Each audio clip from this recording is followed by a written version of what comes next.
আজ তোমাদের দেখাবো বসন্ত উৎসব উপলক্ষে পলাশ কালার টিউটোরিয়াল। দেখতেই পাচ্ছ এই হাসলিটা আমি কালার করছি।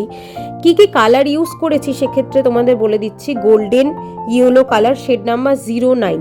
এটি অবশ্যই ফেব্রিকের যে অ্যাক্রিলিক কালারটি হয় সেটি, তার পাশাপাশি ইউজ করেছি ক্যামেলের 062 ক্রিমসান কালারটা, যেটা হচ্ছে রেড। তার পাশাপাশি অরেঞ্জের কালার ক্যামেলের 283 অরেঞ্জ শেড নাম্বার। এর পাশাপাশি নেভি ব্লু কালার, যেটার শেড নাম্বার হচ্ছে 351 পার্সিয়ান ব্লু। তার পাশাপাশি একটা শ্যাওলা গ্রিন কালার, যেটি হচ্ছে ক্যামেলের স্যাপ গ্রিন 391।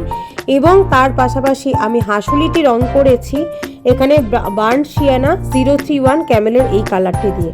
আশা করি সব শেডগুলো তোমাদের বলে দিয়েছি। আরও একটি কালার তোমরা চাইলে পাতাতে ব্যবহার করতে পারো, সেটি হলো ফেব্রিক অ্যাক্রিলিকের কালার গ্রিনারি, শেড নাম্বার 67। কেমন লাগলো ভিডিওটা অবশ্যই জানিও। দেখা হবে নেক্সট ভিডিও।